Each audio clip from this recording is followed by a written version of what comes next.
Let's talk about burnout. So, people are feeling super burnt out. I really want to break this down because I feel like, as someone who was severely burnt out and someone who didn't even know she was burnt out because that's how burnt out I was, I like to break it down in case someone is experiencing these symptoms. So, if you're waking up exhausted, if you feel overwhelmed constantly, if you have chronic stress, if you have chronic fatigue, if you feel like you are having brain fog. So, brain fog is like feeling kind of slowish, sluggish, almost like you're in a haze. You're not clear. Maybe even your vision's not that clear. All of these things, and mostly it's this fatigue. That's the symptom that comes up a lot, is fatigue and anxiousness. And of course, with all of this comes like sadness and maybe even depression. And of course, if you're going through any of these like really intense emotions, please see a therapist. It's something that I've done in the past and continue to do, and it's something that I recommend to everybody.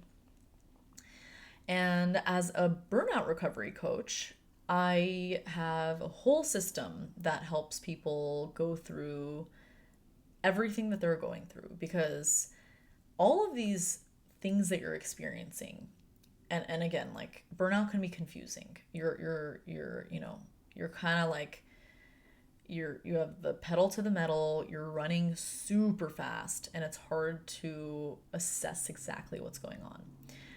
But so many people are going through this, and so many people have been through so much since the pandemic, and things are coming to the surface, anxiety's coming, everything is kind of like ruminating. We have to understand that we need to get the help. We can't ignore the signs.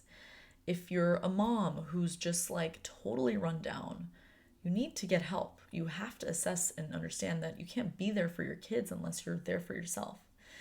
If you're an attorney, or if you're an executive, even if you have a normal job, sometimes these jobs can be overwhelming depending on the work environments that we're in, because of course, like, not everyone has the best boss in the world, and maybe somebody's hard on yourself, or you're really hard on yourself, which is what happened to me, along with many other layered things in my personal and professional life.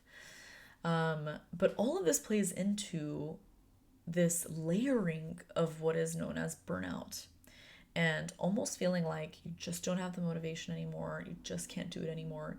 You can't be this person that's in your head, like this really joyful person that's filled with vitality and energy. Like, you're like, how am I going to be this person? So that's burnout. And as a coach, I help people assess what's going on. We kind of do like this deep dive into the inner self, because so much of what we're holding on to is this emotional baggage that we carry with us. Because we can be two people. We can be the person at work. Let's just say you're a working woman or man, but you're a working woman, and you either have children or you're working in a job, and you're just exhausted and pulling and pushing and forcing, and you're constantly like, you're working like 9 hours because you just can't seem to finish anything, and your productivity is low. And then you have person B, who is a mom who does have a job, but somehow seems to have her ish together, and she's taking care of herself. She'll every so often mention that she goes to the spa. She's just like energetic. She's seems happy, you never really know, but she seems happy, and she's in touch with herself, like she's grounded somehow. And sometimes she's even like, seems like she's not working, but she's getting things done. So there are two different lives that we could be living, and everyone could have either of these lives. And it's a matter of deciding, okay, how do I get to life B? And you get to life B by first deciding, then building an awareness around what is going on with you, how you got here, what is going on, why are you hard on yourself, how did we get here? And then rewriting this narrative and forgiving ourselves and doing that deep inner work of releasing what what's been holding us down. Like imagine like, you know, if you're trying to float and you have all this weight on you, like how are you supposed to live your best life, like be your best self if this weight is on you?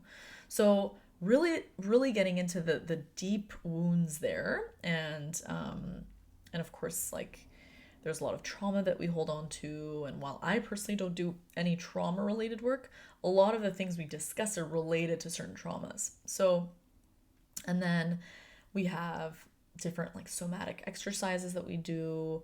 We build these tools. It's also almost like building your toolbox so you can be this joyous and healthy and vibrant self. So building the tools in the toolkit, and then you're reclaiming. So you're putting all of this into action, and you're reclaiming who you want to be and stepping into this wonderful person that you want to be and visualizing who you want to be. So everything is deliberate. We do everything in a specific process because we can't really achieve the next thing without addressing the other thing. So it's important to do it in this specific order. And yeah, it's truly life-changing, this type of inner work, because once you build your inner peace muscle and that inner love muscle, everything opens up for you. Everything feels better. You do things in a better way. You come from a better place. Your kids will notice, your family will notice, your partner will notice. And who knows, maybe you'll attract a new job, or you'll attract a new partner, or so many other things. So that's all I got for today. But for those of you who are burnt out, I send you deep love and joy and healing. And I'm here for you. So if you have any questions, feel free to schedule a call with me or just message me. Thank you so much. Take care.